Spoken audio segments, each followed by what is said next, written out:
만나 뵙게 돼서 참 반갑습니다. 모두들 성불하십시오. 여기 계신 분들은 전부 다 불보살님들인가 훤합니다. 조명이 잘 돼 있어서 그런가.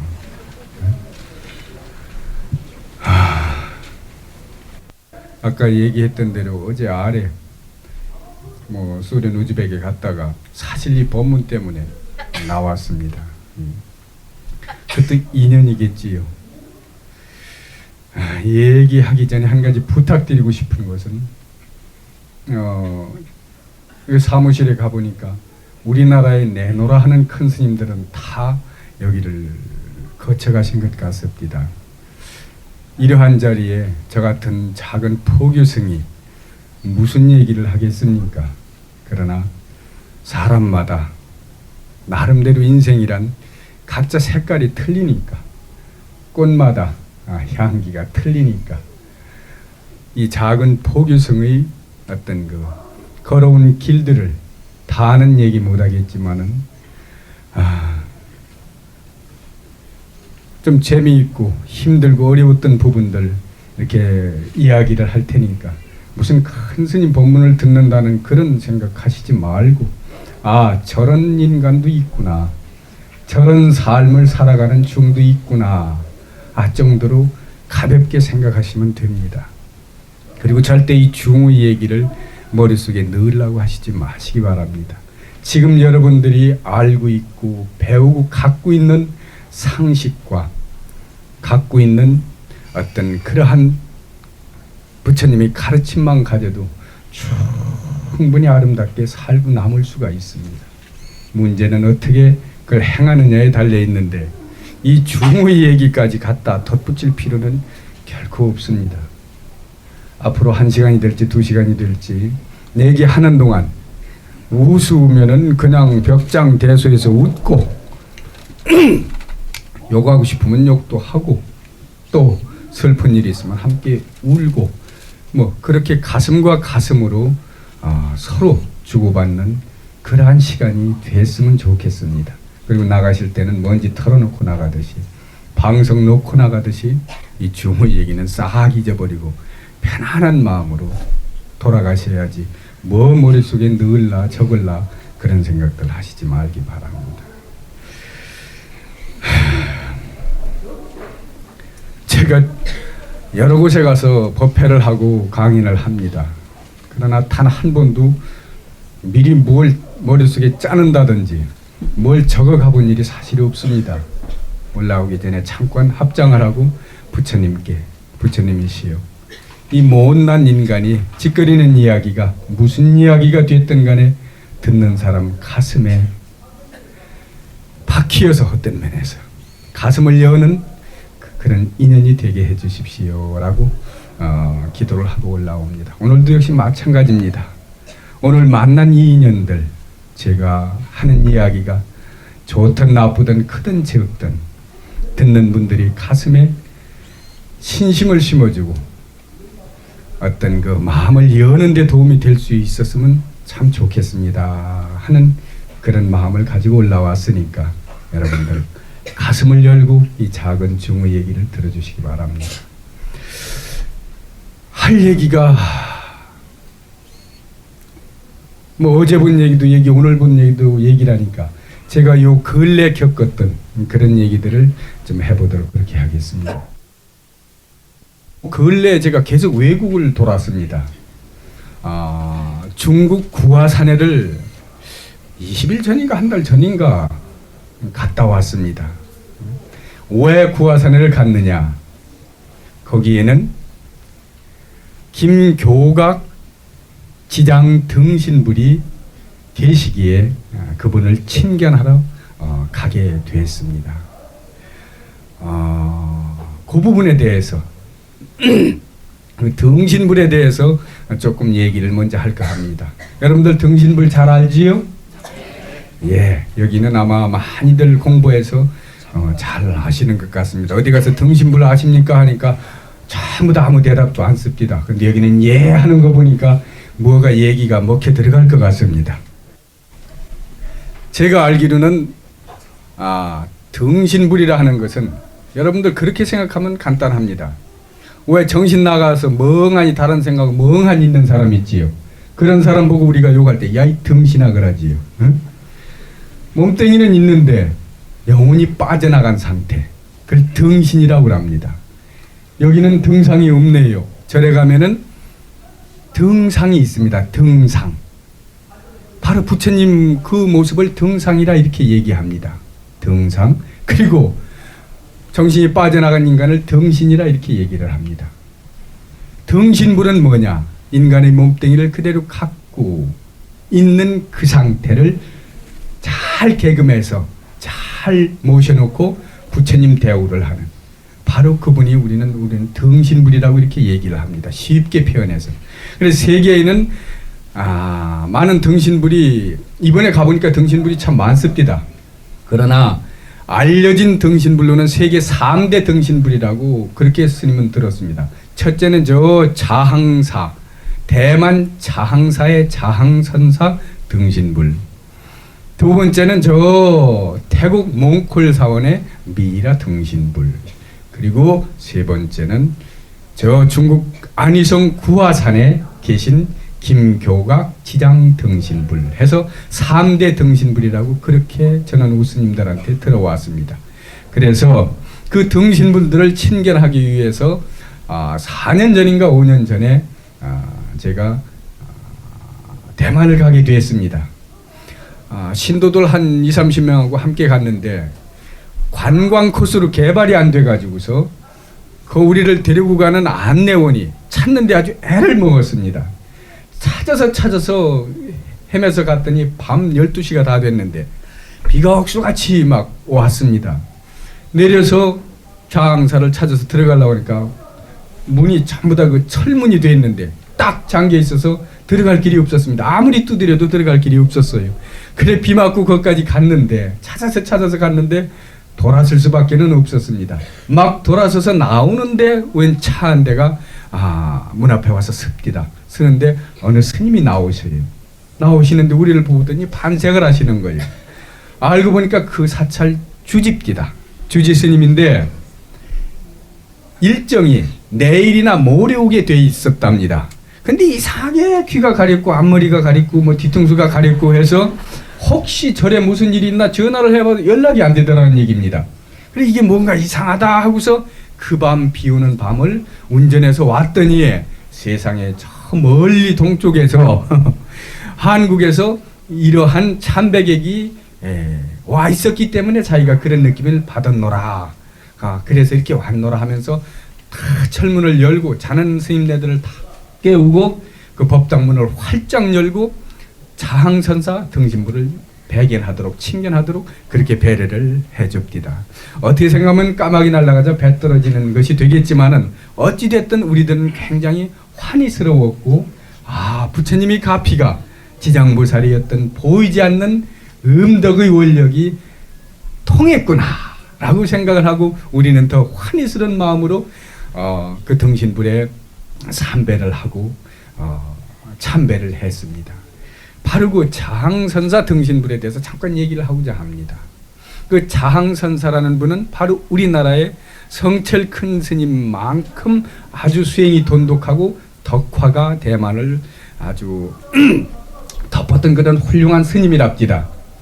근데 이분이 열반하실 적에 제자들한테 내가 죽고들랑 3년 뒤에 꺼내봐서 만약에 내 모습이 그대로 있거들랑 수행의 공덕이 절대 헛것이 아니요. 부처님을 믿는 우리 공덕이 절대 허사로운 일이 아니라는 증거니까 너희들도 열심히 공부를 할 것이며 나를 잘 장엄해서 쉽게 얘기해서 금치를 해서 개금을 해서 등신불로 잘 모시고 많은 사람들한테 수행의 공덕이 헛됨이 아니라는 것을 보여주도록 해라. 그러나 만약에 나를 꺼냈을 때 부서졌다든지 구부러졌다든지 뭔가 잘못됐거들랑 수행도 다 헛것이고 부처님 가피도 다 거짓말이니까 전부 다 싸잡아서 불태워버리고 너희들도 이 고생하지 말고 나가서 좋은 기집 만나서 아들 딸 낳고 이쁘게 잘 살도록 해라, 이렇게 유언을 하셨답니다. 이 중국에는 우리는 다비를 합니다. 그쪽에도 다비를 해요.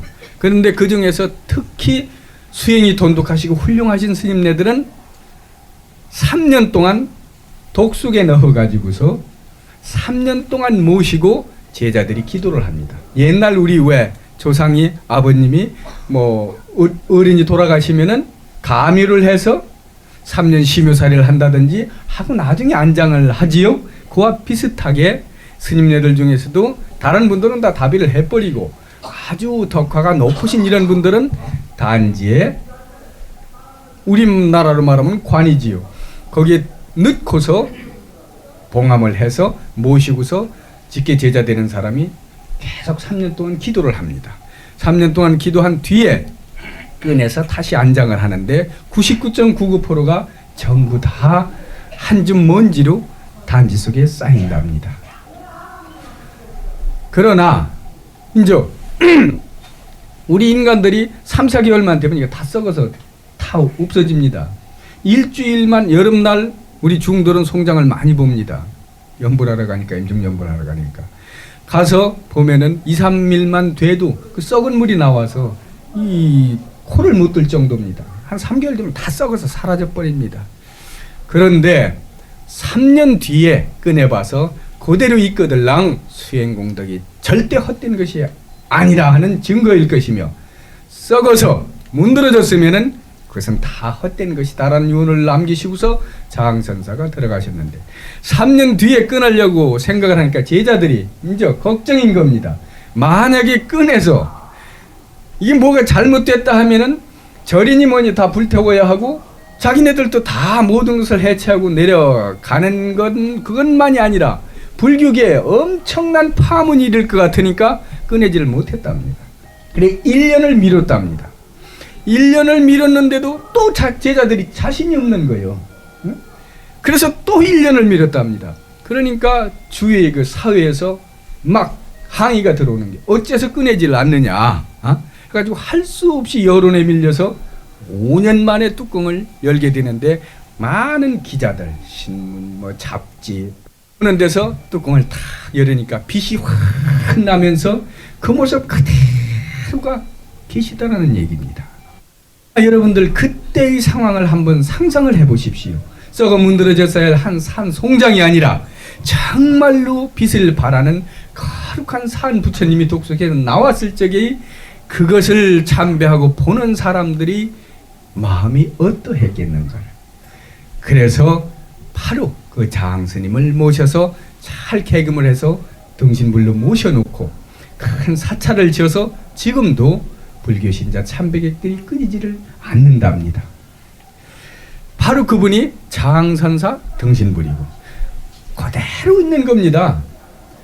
옛날 저 이집트 미이라들은 약품 처리를 하고 속에 창자를 싹 끌어내서 약품 처리를 하지만 그게 아니고 우리 스님네들은 좌탈림망 그대로 앉아서 돌아가시기에 그대로 창자도 피부도 모든 것들이 그대로 말라서 그 상태를 유지하는 겁니다. 그게 바로 수행의 힘이자 부처님이 가피요 원력의 공덕인 것입니다. 참 환희스러운 마음으로 또 태국 쪽으로 갔습니다. 태국에 갔더니 몽골 사원에 있는데 거기는 또 이 등신불이 약간 틀린 등신불이에요. 그 스님은 어떻게 하셨느냐. 내가 몇 년 몇 월 며칠 언제 죽을 테니까 내가 죽거들랑 내가 얘기한 그 시간에 딱 죽거들랑 나를 미라로 만들어서 절대 이 수행의 힘이 거짓이 아니라는 것을 증명하게 해라. 아닌게라 그 스님께서 예언하신 그날 그년 월시에 딱 앉아서 돌아가시는 거예요. 그래서 그 자리에 의료진이 있다가 창자고 쫙 빼버리고 완전히 우리 박제하듯이 딱 만들어서 놨는데 보고 오신 분 계실 거예요. 솜털까지 다 보여. 완전히 살아계신 분이에요. 예? 완전히 살아계신 분이에요. 그분을 이제 뵙고 이번에 이제 고화산에 우리 김교각 지장 등신분 더욱더 의미 있었던 것은 그 공산주의 사회, 문화혁명이라는 10년 동안의 문화혁명 속에서 스님네들이 전부 다 환속을 당하고 절들도 전부 다 불태워지고 완전히 불교가 가보니까 없습니다. 솔직히 참으로 많은 기대를 갖고 갔었는데 불교가 없어요. 그 사상이 없어요. 내가 꿈꾸던 그런 중국이 아니더라고요. 그러한 와중에서도, 그러한 공산주의 사회에서도 안희성 바로 구화산 그 김교각 등신부를 모신 곳만은 참배객이 끊이지를 않았답니다. 가서 보니까 사실이고요. 사실이고요. 소름이 쫙 끼칩니다. 제가 갔는데 엄청난 사람들이 많이 있더라고요. 중공 사람들이. 하는 뭐라고 중얼거리는데 가만히 들어보니까 김지장 보살, 김지장왕 보살, 김지장왕 보살, 김지장왕 보살, 바로 우리 김교각 스님을 김지장왕 보살이라고 부르면서 그 참배를 하고 향을 꼽는데 정말 소름이 돋고 설명할 수 없는 전율을 느끼게 합니다. 김지장왕 보살, 김지장왕 보살 하는데 바로 그분을 뵈러 갔었습니다. 여러분도 잘 아시다시피 그분은 신라 경덕왕의 태자라고도 하고 왕족이라고도 합니다. 저는 거기 가서 또 한 가지 위안을 얻은 것이, 나는 그분이 구화산에 가만히 앉아서 수행만 하신 분인 줄 알았더니 그게 아니고 포교성입니다. 포교성이더라고요. 제가 포교성이다 보니까 그분이 포교성이라는 것을 알았을 때 참 기분이 좋더라고요.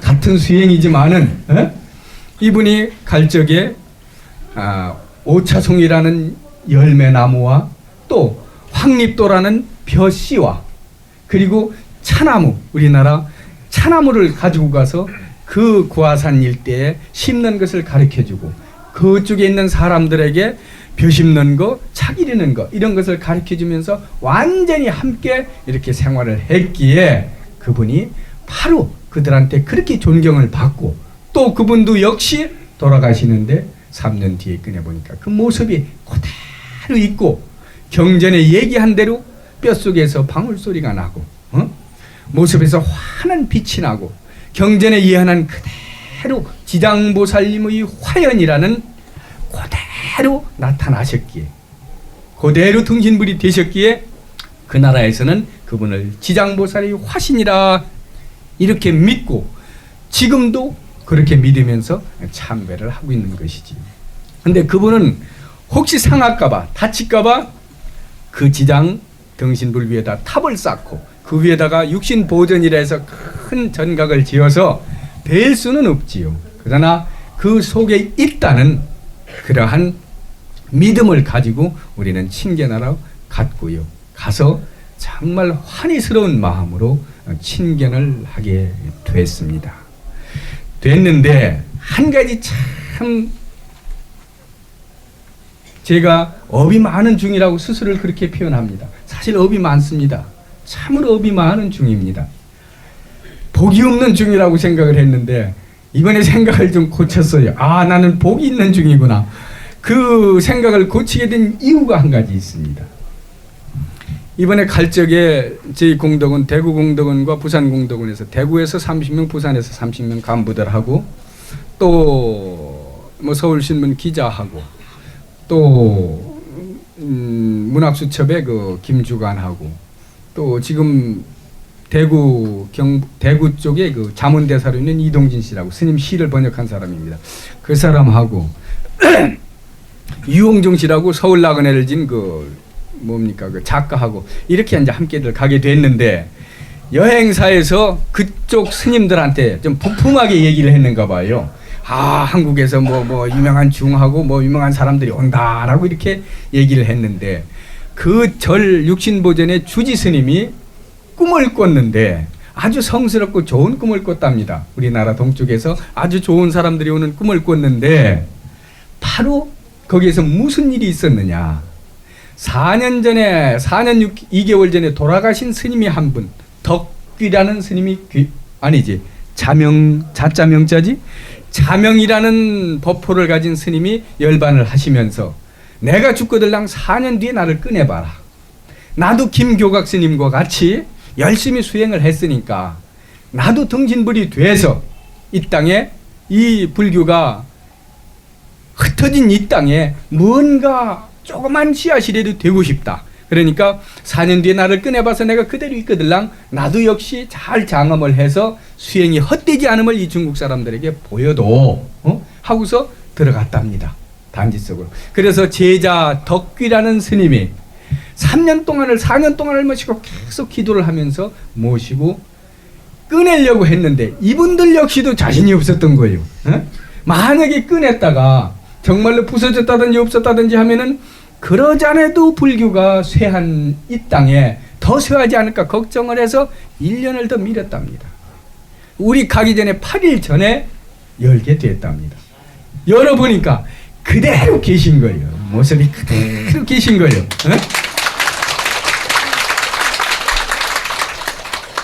그런데 이제 그 주지스님이 꿈이 그 등신불과 우리들이 가는 것을 나름대로 연관을 시킨 거예요. 어떻게 이 중이 이제 재수가 좋았던지 연관을 시키고 이쪽에서 가는 여행사 사람이 부품하게 얘기를 해서 어떻게 됐든 인연이 잘 닿아가지고서 개금을 하기 전에 등신불은 전부 다 꺼내가지고 단지에서 꺼내가지고 먼지를 털고 오칠을 합니다. 바로 산화가 되기 때문에 빨리 오칠을 하고 또 그 위에다가 천으로 풀을 입혀서 딱딱하게 굳히고 그 뒤에 또 칠을 하고 석고를 칠하고 또 천을 또 칠하고서 풀을 매긴 다음에 그 다음에 또 이렇게 개금을 금칠을 이렇게 해야 한답니다. 그쪽에서 얘기를 하더라고요. 그런데 제일 첫 번째 단계인 모션에서 먼지를 털고 1차적으로 그 오칠을 했습니다. 그리고서 앞으로 계속 여러 가지 어떤 과정을 겪어야 하는데 신화사 구경 텔레비에서 그러니까 중국 텔레비에서 잠깐 나오는 모습 한 컷만을 보였답니다. 많이를 못 보이고 잠깐만 보이고 그대로 놨는데 우리들을 보여준다고 하니까 이것은 복 중에 복이지요. 다음 생 그 다음 생 어떤 생을 간다 한들 개금하기 전에 금칠하기 전에 단지에서 바로 나온 그 모습을 어떻게 볼 수 있겠습니까? 저와 제 제자들과 또 함께 간 여러 사람들이 너무 환희스러워 가지고서 정말로 환희스러운 마음으로 그 털털거리는 차를 타고 7시간 8시간 가고 배를 타고 가는데도 피곤한지도 모르고서 그냥 환희스러워서 지장보살만 부르고서 갔는데 가가지고서 주주실에 쭉 앉았는데 고맙다고 그러니까 고개를 쌀래쌀래 흔드는 거예요. 왜냐 했더니 못 보여준대야. 얼마나 실망을 하겠어요. 못 보여준다니. 우리는 뭐 정신없이 환희스러워서 그 먼 길을 지장보살 부르고 갔는데 못 보여준대. 그래 왜 못 보여주느냐 했더니 사정을 얘기하는데 또 사정이 또 이해가 가더라고. 주지스님께서 그 주지스님이 꿈도 꾸고 여러 가지 상황으로 보여줘야겠다 혼자 결정을 했는데 아니 나중에 이제 그 다른 대중들하고 얘기를 하니까 너 미쳤냐 이거요. 우리 중국에 다른 스님네도 아직 안 보이고 아무도 안 보였는데 그 관광객들을 보여준다고 한 네가 정신이 있느냐 없느냐 이거예요. 혼난 거예요. 혼났어. 그거 못 보여준다 이거 입장이 이러니까 못 보여준다고 하는데 김에 깊디다. 정말 축 처지더라고. 그런데 나만 처지는 게 아니라 여러분들 한 가지 참 죄송한 얘기 양해 구할 게 있습니다. 오늘 이 자리는 저는 선생이고 여러분들은 제자니까 제가 혹시 반말을 하더라도 조금 이해하시기 바랍니다. 예. 한참 신이 나면 막 지가 정신이 없어가지고 반말도 했다 존대도 했다 하니까 용서하시기 바랍니다. 아이 참 기가 막히더라고요. 그래 그 신도들을 어떻게 위모할 방법이 없어서 그 주지스님한테 이렇게 얘기를 했습니다. 우리나라에는 등신불이 안 계시다. 그래서 이 이영만리 이렇게 먼 곳을 친견하러 왔는데 보여준다고 했다 안 보여준다 하니까 너무 실망이 크다. 이 중도 나의 원이 이 중의 원이 죽을 때 부처님한테 이 몸뚱이 호를 태워서 소신 공양하는 것이 나의 원이다. 그런데 내 원을 좀 바꿔야겠다. 나도 단지 속에 들어가서 등신불이 되는 원을 세워서 등신불이 되든지 어떻게 되든지 해야지 이 멀리까지 와서 이렇게 실망을 하고 돌아간다는 게 나뿐만이 아니라 나랑 같이 온 저 제자들한테 참 내가 볼낯이 없다. 이런 얘기를 이제 얘기를 하니까 함께 갔던, 그러면서 나도 이 자리에서 발심을 다시 하겠다. 다시 해서 지금보다도 10배, 지금보다도 100배 열심히 공부를 해서 여기에 이렇게 친견하러 오지 않는 중이 되겠다. 이렇게 얘기를 했더니 뒤에 있는 신도들도 조금 위로가 된 것 같습니다. 이렇게 눈치를 보니까. 그리고 듣는 그 주지 스님도 고개를 푹 수그리더라고요. 통역이 이제 통역을 하니까. 뭐 어찌됐든 간에 기분이 기분이 안 좋은 것이라고 표현할 수가 없고, 이거 어떻게 표현을 해야 하나? 내가 말을 잘하는데 말이 잘 안 되네. 하여튼 나왔어요. 근데 계획이 그 이튿날 거기에 계신 5, 60명의 스님네들 공양을 우리가 올리기로 했습니다. 돈을 내 가지고서. 근데 이제 내려가면서 참 기분이 착잡하고, 그런데 그렇습니다. 성녀들은 외로울 때나 힘들 때나 어려울 때나 어떤 안 좋은 상황에 부딪혔을 때 다른 것이 할 게 없습니까? 기도밖에는 없습니다. 그 상황을 녹이고 그 상황을 잘 용해시키고 그 상황을 잘 승화시킬 수 있는 방법은 중들한테는 기도밖에는 없습니다. 그래서 가슴이 너무 답답하고 정말 어떻게 표현할 길이 없어서 여관방에 들어가 가지고 다리 기고 앉았습니다. 앉아서 제 나름대로의 기도를 했습니다. 이 속이 안 좋으니까 기도를 했어요. 기도를 이제 하다 보니까 너무 간절했던지 산매에 빠져버린 거예요. 그래 밤이 지나가 버렸어 그냥. 근데 그 새벽에 올라가야 하는데 이 제자가 와가지고서 보니까 그냥 산매에 빠져 있으니까 나는 놔두고 이제 60명하고 그 스님 몇 분하고 올라갔어요. 올라가서 예불 하고 또 공양 다 대접하고 그러고서 나오려고 그러니까 스님이 부르더랍니다. 그 스님 왜 안 왔느냐고. 그래서 지금 기도하고 있다고 하니까 빨리 모셔오라고 데려오라고 그래요. 왜 그러느냐 하니까 아무리 생각해도 가슴이 아프다 이거요. 그래서 그 다른 대중들하고 다시 상의를 했답니다. 이들이 보니까 그냥 관광객이 아니고 커다란 원과 커다란 인연을 가지고 온 사람들 같은데 안 보여주려니까 너무 괴롭다. 보여주자. 이렇게 이 주지 스님이 설득을 하다 보니까 다들 그러자고 이렇게 얘기가 됐답니다. 하루 만에 싹 또 변한 거예요. 이놈의 떼국님들이, 떼국놈들이 아니라 떼국님들이 그래도 우리는 있대요. 다시 보여줬으니까. 안 보여줬으면은 지금까지도 내가 욕을 했을 건데. 그래 이제 제자가 헐레벌떡 왔습니다. 스님 보여준대 갑시다 해서 올라갔어. 가서 정말 잘 모셔놓고서 그쪽 사람들 스님네들이 불금을 올리고 그 다음에 우리들이 불금을 올리고 축원을 했습니다. 그때의 환희스러운 마음이야 어떻게 설명할 길이 없습니다. 아 정말 거짓이 아니구나. 그런데 가서 이번에 이렇게 친견을 하고서 또 나름대로였던 거 확신 같은 걸 조금 더 성숙된 조금 더 신앙이 확실한 그런 마음을 갖고 돌아오게 됐습니다. 제가 그러할진데 거기에 함께 갔던 여러 보살님들이나 도반들은 더 말할 것도 없겠지요. 어떻게 보면 한 산송장을 보고 온 것에 불과하지만은 정신 나간 등신을 보고 온 것에 불과하지만은 그러나 우리는 수행자고 신앙인이기 때문에 그 모습을 보면서 부처님의 가피가 절대 헛것이 아니요 공덕이 헛것이 아니며 수행의 결과가 절대 헛됨이 아니기에 우리는 열심히 살아야 하고 우리는 열심히 닦아야 하고 우리는 아름답게 살아야 한다는 확신을 얻게 됐습니다. 쉽게 얘기해서 칠라면 확실히 있어요.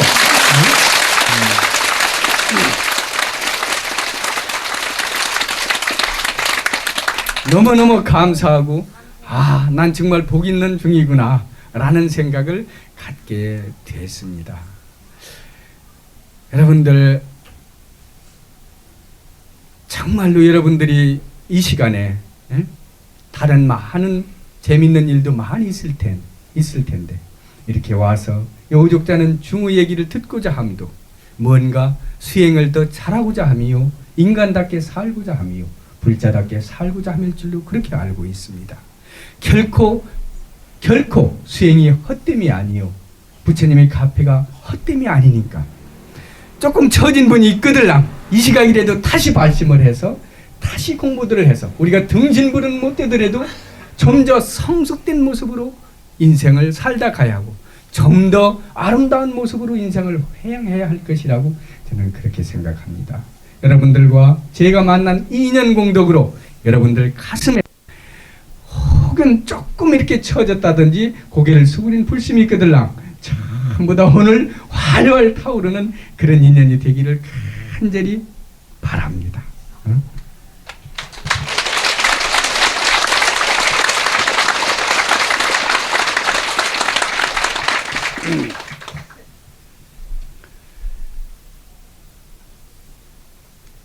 그래서 나오는데 주지스님이 또 불릅디다. 하여튼 그 스님이 전생에 나하고 무슨 인연이 있는 사람이에요. 응?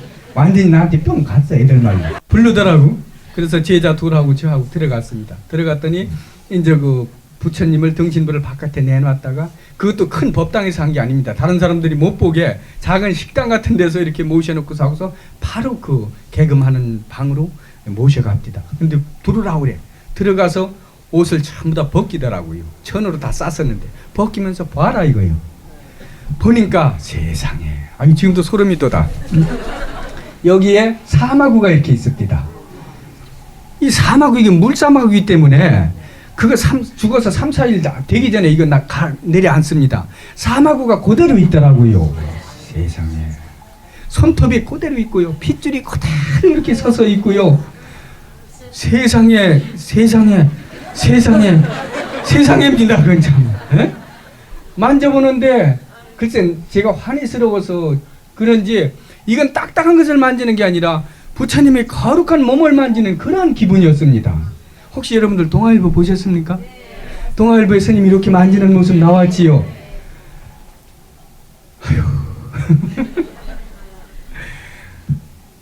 어떻게 설명할 길이 없습니다.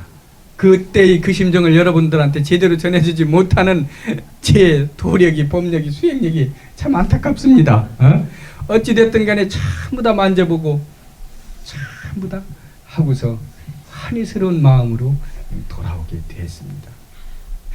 여러분들 생각을 해보십시오. 중국 하면 여기서 구말리입니다. 그리고 김교각 스님이 등신불이 된 지가 1200년이 됐습니다. 1200년이라는 시간을 초월하고 구말리라는 공간을 초월해서 이 나라에서 나 같은 중을 거기까지 끌어들일 수 있었다는 것이 무엇이겠습니까? 그 김지장이라는 한 스님의 원력입니다. 원력이라고요. 그 원력이 바로 이 중을 끌어들이는 것이고 많은 사람들을 끌어들이고 지금도 그 원력이 많은 중생들을 제도하고 있다는 얘기입니다. 삿된 아녀자의 삿된 기도도 간절하면 이루어진다 했습니다. 한 산의 원이 크면 세계의 지도를 바꾼다고 그랬습니다. 한 대장부의 원을 크게 나면 모든 중생들을 제도한다고 그랬습니다. 바로 신라의 김교각이라는 24살짜리 청년이 큰 원을 내서 중국으로 건너가서 수행을 했고 그 수행이 돈독하고 간절해서 중국 구화산뿐만이 아니라 온 세계에 그 위덕을 떨쳐서 1300년이라는 시간이 흐르고 수백 수천 리의 공간을 초월해서 많은 사람들을 끌어들이고 있는 것입니다. 여기 앉아있는 이 중도 아무것도 모릅니다.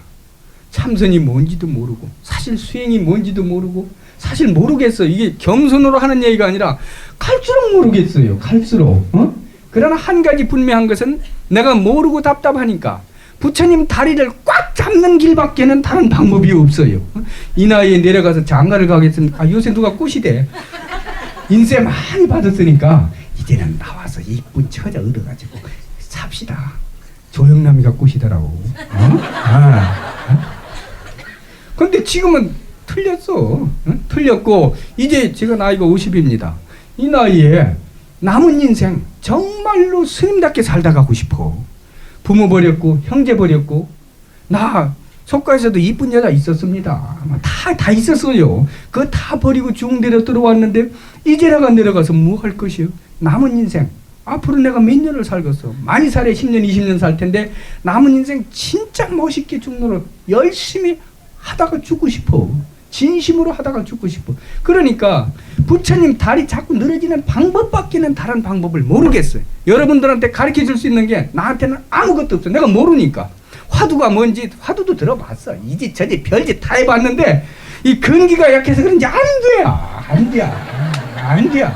미치겠어. 어떨 때는 환장하겠다고. 어? 그래서 이제 한 가지 확실한 거 하나를 잡았어. 뭐냐?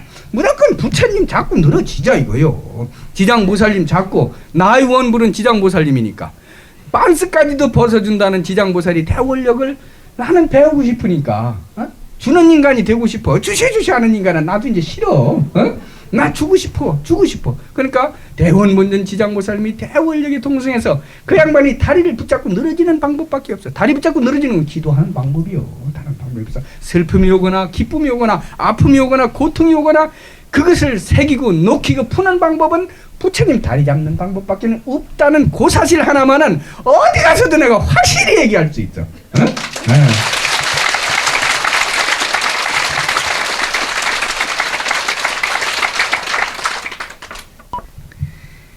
여러분들 말이 그렇지. 그 말리 가서 가만히 생각을 하니까 야, 거짓이 아니구나. 1200년 전에 돌아가신 양반이 나를 여기까지 불릴 수 있는 그 힘, 그건 엄연한 현실이지요. 엄연한 현실입니다. 허상이 아니에요. 허구가 아니에요. 가섭이 석가가 가섭에게, 가섭이 아란에게, 아란이 상나와서 상나 우바국 딱 쭉 닮아 누구 내려온 법도 거룩한 법이지요. 그러나 저 같은 작은 근기의 사람한테는 무슨 소린지 모르겠어요. 저한테 저 같은 작은 근기의 사람한테는 그러한 일들이 이렇게 벌어지니까 신심이 올라가더라고요. 여러분들 언제 한번 가봐요. 언제 한번 가봐요. 살다 보면 아까도 얘기했듯이 신심이 곤두박질을 해요. 올라갔다 내려갔다 하니까 자꾸 자기를 추스리해야 그런 성지순례도 하고 또 뭐 용맹정진도 하고 등등 해서 자꾸 누그러지는 마음을 자꾸 채직질을 해야 자꾸 해야 그게 헛것이 아니란 말이에요. 좀 너무 딱딱한 얘기만 했는가? 그 전에 이 중한테 법문 들어본 사람 있으면 손 좀 들어봐요. 번쩍 들어봐요. 들당말랑 하지 말고. 예, 됐습니다. 책이요. 아이고 보살님 고맙습니다.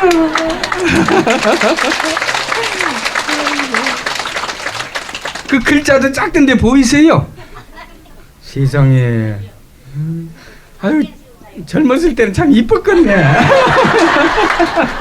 아이고 세상에 저렇게 곱게 늙을 수가 있어. 저게 다 수행 공덕입니다. 에? 세상에 어째 저렇게 이쁘노?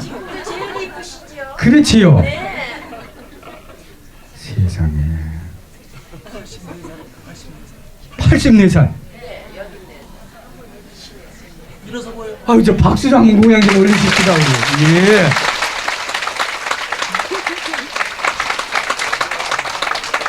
아이고 부지 성불하십시오. 보살님 성불하십시오. 예. 아이고 됐습니다. 너무 좋아서 3번 하시네. 아이고 절 3번 받을 그런 중이 못 되는데. 예. 아이고 고맙습니다.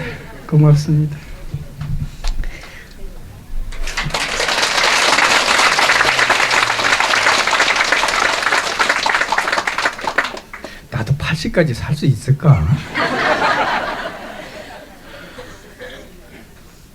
80 되도록 저렇게 이쁜 모습 지닐 수 있을까? 어? 예. 8시 반이니까 몇 시까지 해요? 밤새도록.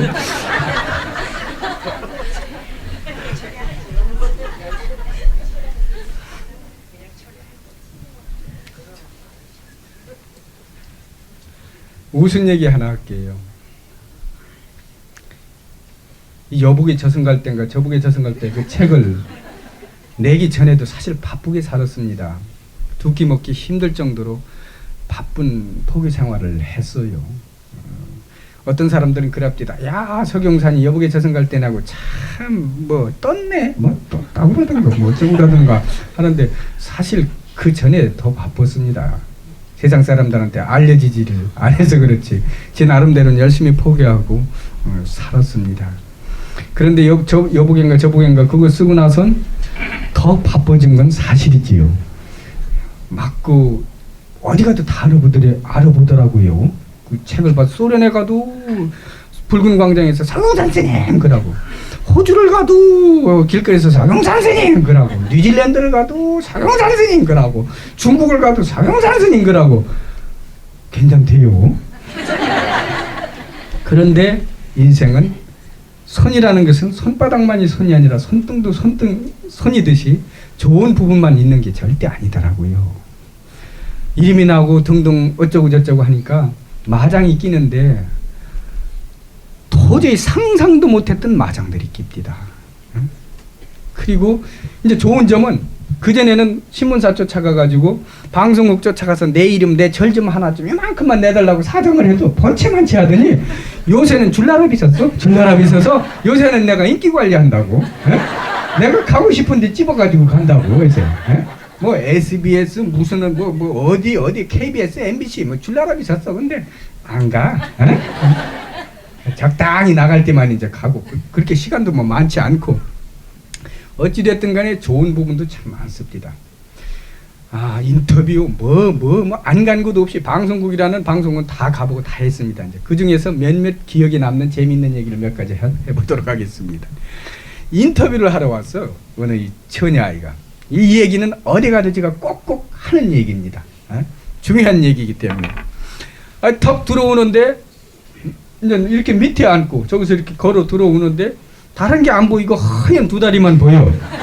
보니까 그 왜 짧은 빤스 있지 여기 무슨 2년 전에 그 굉장히 유행했어요 이름에 무슨 핫팬츠. 응? 그걸 딱 입고 오는데 들어와서 내 앞에 탁 앉는데 세상에 웃두리도 무슨 옷이 팔이 달린 게 아니라 끈이로 이렇게 짬맨 거예요. 지금 이렇게 끈이로 짬매고 거기다가 이 카메라를 울머지어서 이렇게 했는데 그 위에다가 그 잠자리 날개 같은 걸 이렇게 폭 뒤집어 썼는데 다 보여. 다 비치는 거예요. 근데 또 여기다 카메라를 메고 이렇게 백을 매다 보니까 이렇게 돼가지고 아니 요새 애들은 그 젓가리기도 안 하는가 보대. 이게 이렇게 하니까 허연 저통이 나오는데 세상에 이걸 보자니 그렇고 고개를 돌리자니 그렇고 늙지도 젊지도 않은 중에 진땀 나더라고. 정말 이게 농담이 아니에요. 눈을 깜짝이 그렇고 돌리자니 그렇고. 근데 여사요. 여사더니 뭐고 수첩을 딱 꺼내더니 탁 하는 얘가 중디기 전과 중디노가 뭐가 틀립니까 이렇게 물어. 지금 그러자니도 속이 우글우글 하는데 스님이 되시기 전과 스님 되신 후가 뭐가 틀리냐고 물어도 내가 지금 대답을 할떡말떡인데 연연이 아이고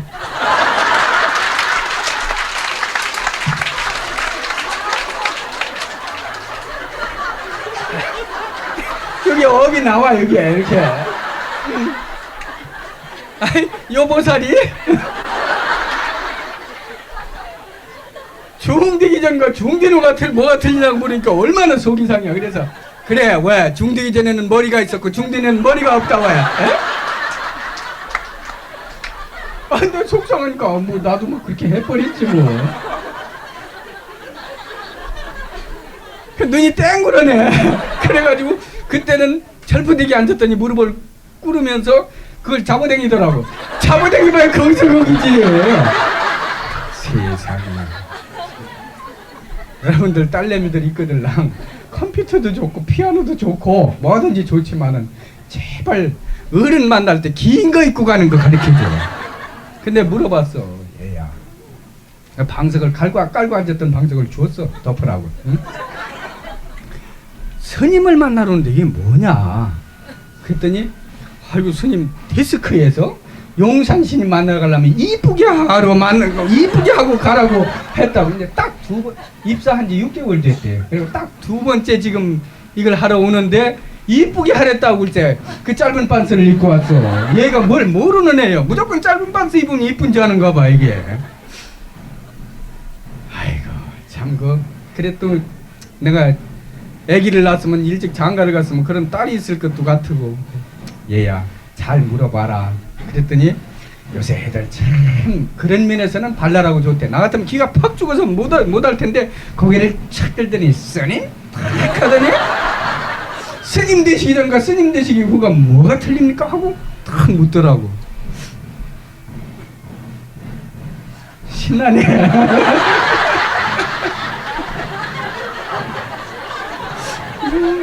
좋다.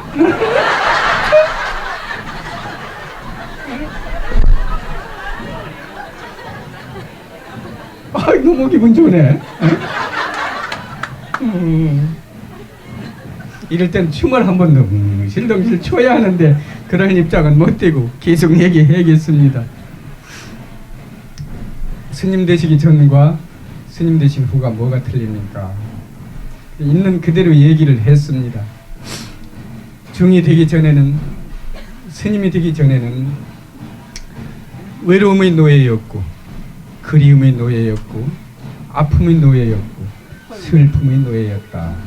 이게 감정의 노예였다. 근데 중이 되고 나서는 외로움은 외로운 대로, 슬픔은 슬픈 대로, 아프면 아픈 대로 살아갈 수 있는 그러한 가슴이 생겼단다. 사실이고요.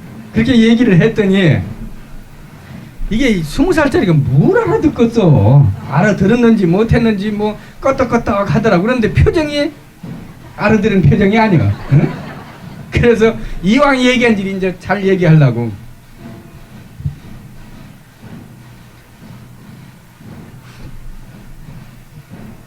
얘야, 나는 스님이 되기 전에는 참 소인배였다. 사실 그렇습니다. 제가 요새 내가 중이 안 됐으면 뭐가 됐을까 한번 생각을 해봅니다. 그리고 가끔 기자들이 질문을 하더라고요. 스님이 안 되셨으면 지금 뭐가 됐을 것 같습니까? 가만히 생각해 보니까 있는 그대로 얘기하면 내가 승려가 안 됐으면 나는 사색 잡놈이 됐을 거라 그렇게 생각을 합니다. 제 감성이나 제 여러 가지 조건으로 봐서 정말 사색 잡놈 곱하기 2 해가지고 8색 잡놈이 됐을 거라고 저는 가끔 그렇게 생각을 합니다. 그러니까 부처님 법이 그렇게 고맙고 고마운 것이지요. 응? 소인배였습니다. 남 용서할 줄 모르고 남 이해할 줄 모르고 내가 제일이고 남은 전부 다 무시하고 남 사랑할 줄 모르고 그저 이기적이고 항상 내가 앞서가야 하고 응? 남을 포용할 줄 모르는 그러한 소인배였습니다. 남 잘되는 거 칭찬할 줄 모르고 남 멋진 거 정말 칭찬할 줄 모르고 나보다 불쌍한 사람 한 번 마음 내서 다독거려 줄 수 있는 마음을 갖지 못했었습니다. 그런 마음이 없었어요. 그러니까 만나는 인연마다 고통의 인연을 맺습니다. 여자들하고 많이 사귀었는데 사귈 때는 좋게 사귀는데 끄트머리가 문제예요. 왜냐? 내가 사랑을 줄 줄 모르니까. 사랑만 원하니까. 또 선배하고도 이 교우관계도 마찬가지요. 결국은 안 좋은 인연이 돼. 왜냐? 내 마음이 좁아 터지니까. 가슴으로 끌어안고 따뜻한 가슴으로 대해야 하는데 그게 안 되니까 악연만 돼. 후배들하고도 친구들하고도 모든 인연들이 결국은 악연만 만들고 마는 결과를 가져오더라고. 그게 뭐냐? 결국 이기적이고 소인배적인 내 마음이 사람들과의 인간관계를 따숩게 못하는 것이라는 것을 그때는 몰랐어요. 내가 잘난 거지. 다 남이 잘못한 거지. 내가 잘하고. 어? 그러니까 살기가 힘든 거지. 못 살겠어. 돈이 있고 밥을 먹고 안 먹고 없고 그게 문제가 아니라 살아가는 삶 자체가 지옥인 것이. 그전에는 한 4, 5년 전까지만 해도 거짓말 했습니다. 스님 어떻게 해서 스님이 되셨습니까? 아, 나는 중생들을 제도하기 위해서 중이 됐어. 새빨간 거짓말 했어요. 난 못 살아서 도망갔어요. 아니 살기가 너무 힘들어서 절로 도망가면 그게 해결될 줄 알고 내 절로 도망간 거예요. 응? 너무 힘든 거예요. 너무 고통스러운 거예요. 아니 남을 이해하고 용서하는 마음이 없는데 어떻게 인생을 살아가느냐고. 좋은 건 다 해야 하고 내가 좋은 건 다 해야 하고 내가 주인공이 돼야 하는 그러한 소인배적인 가슴을 가지고 어떻게 세상을 살아가야 하느냐고. 그래서 절로 도망갔습니다. 부처님 법을 책으로 보니까 너무너무 좋은 거예요. 너무너무 좋은 거예요.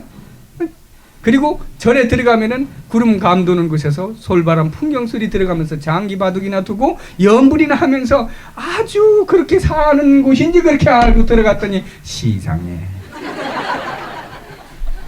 그것도 사랑이 있고 미움이 있고 시기가 있고 질투가 있고 또 다른 한 인간들이 모여 사는 또 다른 한 군집단이더라고요.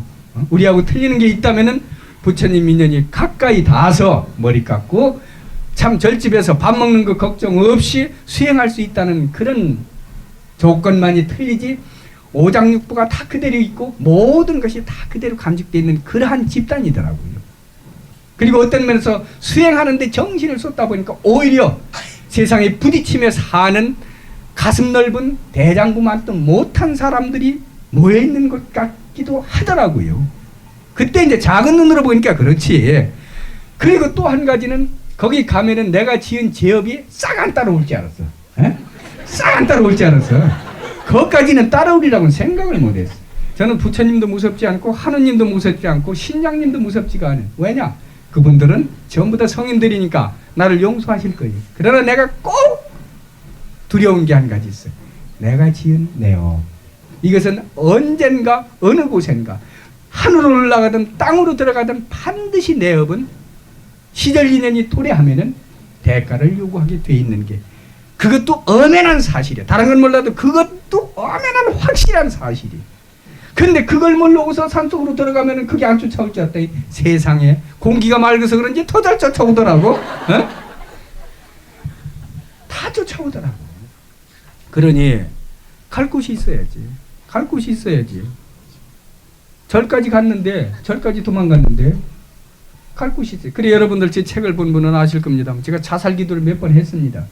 근데 이게 죽는 것도 내 마음대로 안 되더라고. 그래 중생들이 불쌍한 게요. 내나 남이나 할 것 없이 중생의 업을 받고 태어난 우리 중생들이 불쌍한 거예요. 내 몸뚱이 죽이는 일도 안 되더라고. 이러지도 저러지도 못했을 적에 그곳이 지옥이에요. 그때 바로 부처님 얘기가 들립니다. 용사나 네가 네 제업에서 벗어나고 싶으냐? 진정 벗어나고 싶거들랑 도망가지 말아라. 업이란 산에서 굴러내려오는 눈덩이와 같아서 구름은 구를수록 더 커지고 도망가면 도망갈수록 더 크게 너를 덮쳐서 결국 너를 질식시키고 말 것이다. 네가 살아남는 길은 돌아서서 네가 지은 네 제업을 꽉 끌어안아라. 꽉 끌어안는 길만이 업을 녹이는 길이요 네가 살아나는 길이다. 이래도 죽고 저래도 죽을 바에라면은 해볼 거요. 그래서 싹 돌아서서 정말 내 업을 끌어안았어. 부처님 얘기가 들립니다. 영산아, 업 속에는 가슴을 휘려 파는 날카로운 송곳이 들어있을 것이며 가슴을 째고 째는 날카로운 면도칼이 들어있을 것이다. 그러나 꽉 끌어안아라. 꽉 끌어안아라. 그러면은 업의 칼도 업의 송곳도 녹을 것이다. 이래도 죽고 저래도 죽으니까 정말 끌어안았습니다.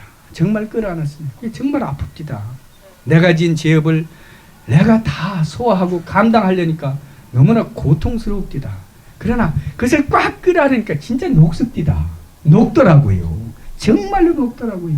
녹으니까 이 마음이 조금에 열리더라고요. 그 밴댕이 콧구멍같이 작은 마음이 바늘구녕같이 작은 마음이 조금에 커지더라고요.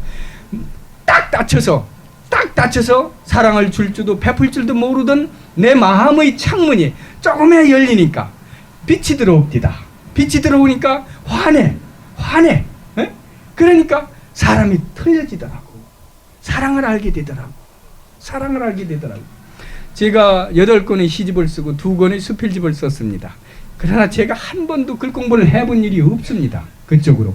그러나 어찌 시를 쓸 수 있었느냐? 그건 시를 쓸래 쓴 게 아닙니다. 여러분들 해인사 똥수관 가봤지요? 에? 가만히 앉아서 똥을 누는데 많은 빗자루 몽둥이 있지 왜? 다 닳고 다른 거, 몇십 년 된 닳고 다른 게 옆에 딱 섰어. 그제는 그게 참 더럽게 보였었는데 조금만 가슴이 열리다 보니까 아이고 빗자루가 너무너무 거룩하게 보이는 거지. 야야 빗자루야, 너는 이 더러운 곳을 얼마나 쓸고 쓸었으면 내 몸이 그렇게 닳고 달았니? 응? 이 더러운 냄새를 모두 다 내가 가슴을 끌어안았으니 얼마나 너는 고통스러웠니? 아, 너는 정말로 내 눈에 보이는 정말 지장의 화신이며 관음의 화신이고 진정 부처님의 화신이구나. 아, 그렇게 보여. 그렇게 보이니까 그걸 쓴 거예요. 이제 그걸 쓴 거예요. 그게 시가 되더라고. 그게 시가 돼. 똑똑한 밑을 쳐다보니까 고자리들 있지, 더러운 고자리들. 생각만 해도 그전에는 토악질이 났어. 그런데 그 움직이는 모습이 살아있는 기쁨을 노래하고 춤추는 그런 모습으로 보이는 거예요. 그 꿈틀거리는 모습이 홍신자의 춤사위보다 멋있고, 임해방의 그 부채춤보다 더 날렵하고 멋진 그런 느낌을 받더라고. 그러니까 더러운 고자리가 그렇게 거룩하게 보이더라고. 오, 고자리 관세 음보살이요, 고자리 지장이요. 이것은 이론이 아니에요. 이 한 중이 인간이 되고자 인간이 되고자 몸부림하는 과정에서 가장 내 닫혀있는 마음을 어떻게라도 열어보려고 몸부림하는 과정에서 조금만 열려짐으로 해서 그런 기쁨이 오는데, 큰 스님들 같이 여러분들 같이 활짝 열었을 적에 오는 기쁨은 말할 수도 없을 거란 얘기입니다. 그래서 우리는 수행을 하고, 그래서 우리는 닦고, 그래서 우리는 부처님한테 경배를 하고, 그래서 오늘 같은 이런 자리가 마련되리라고 저는 확신을 합니다. 열으세요. 마음들을 열자고요. 조금 여는데도 그렇게 기쁨이 돌아오는데 활짝 열으면 얼마나 멋지겠습니까? 다 하늘을 천장을 쳐 형광등을 봐도 아, 형광등 보살이요, 형광등 관음이요. 쓰레기통을 봐도 야, 쓰레기통아, 너는 더럽고 못한 거 다 가슴으로 끌어안고, 이 중의 일기장 비밀마저도 전부 다 가슴에 끌어안고 묵묵히 서 있는 너는 신장이로구나 하니까 그게 시가 되더라고.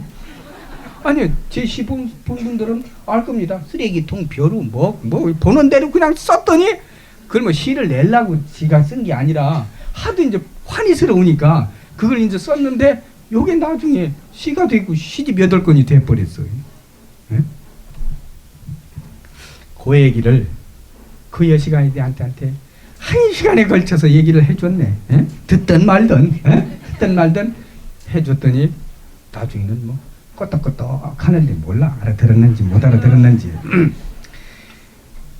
어찌됐든 중되기 전과 중된 후에 틀린 점이 있다면 감정의 노예, 외로움의 노예, 슬픔의 노예, 아픔의 노예, 그것에 끄달려 살았었는데, 그리고 그것을 피해가려고 몸부림을 했었는데, 이제는 중이 되고 나서 아까도 얘기했지만 외로움은 외로운 대로, 아픔은 아픈 대로, 슬픔은 슬픈 대로 내한테 지어진 몫이기에, 내 업이기에 내 인상을 부둥켜 안고, 그래서 이렇게 포교성으로 이 나라 저 나라, 이 마을 저 마을, 이곳저곳 내 업을 끌어안기 위해서 돌아다니면서 이렇게 포교를 하고 사는 것입니다. 여러분들도 여러분들한테 주어진 업, 엄마의 업, 아빠의 업, 또 직장의 업, 모든 업, 내 업이니까 도망가려고, 회피하려고 하지 말고 사랑하고 끌어안고 산다면은 팍 죽어버리고 싶은 이 삶이 때로는 살만한 삶이 됩니다. 이 사바란 겨우 참아 견딜 수 있는 세상을 사바라고 표현합니다. 우리가 그런 마음으로 살 수 있다면 아마 이 세상을 참아 견디다가 우리는 살아갈 수 있을 거라고 생각을 합니다. 내가 무슨 얘기 하나 할게요. 서울에서 스님을 초청을 했어. 모모한 사람들이, 아주 나라를 위해서 큰일 한다는 양반들이. 근데 처음에 가기가 싫더라고. 나보다 나이도 많지, 나보다 뭐 사회적으로 다 성공하고 훌륭한 양반들이지, 나라를 위해서 큰일 하는 양반들한테 내가 무슨 얘기를 해야. 그래도 이제 그쪽에서 한 분이, 스님 이럴 적에 스님이 오셔야 합니다. 그때 한참 조계사에서 치고받고 텔레비에 막 뭐 나오고 할 때요. 응? 스님이 이럴 때 오셔서 이 양반들한테 뭔가 얘기를 하면은 뭐 괜찮을 겁니다. 와서 얘기를 하시오. 그 얘기하니까 또 솔깃하대. 그래가지고 갔더니 이제 스님 대접한다고 상다리가 부러지게 이제 크게 이렇게 대접한다고. 거기 이제 나 아는 전직 장관도 있고 등등 했기 때문에 스님 대접한다고 이제 잘 차렸어. 싹 여는데 보니까 세상에 붉은 간에다가 천엽에다가 돼지고기, 소고기, 닭고기, 새우 할아버지 이만한 데는 그리고 막 그 앞에 이만한 저 접시가 있는데 괴기가 이만이야. 근데 막 회를 쳐놨는데 꿈틀꿈틀하고 살이 발발 떨고 입을 뻐끔뻐끔 벌리는데 아이고 참 그렇대. 그냥 상추로 덮었어 이렇게. 응?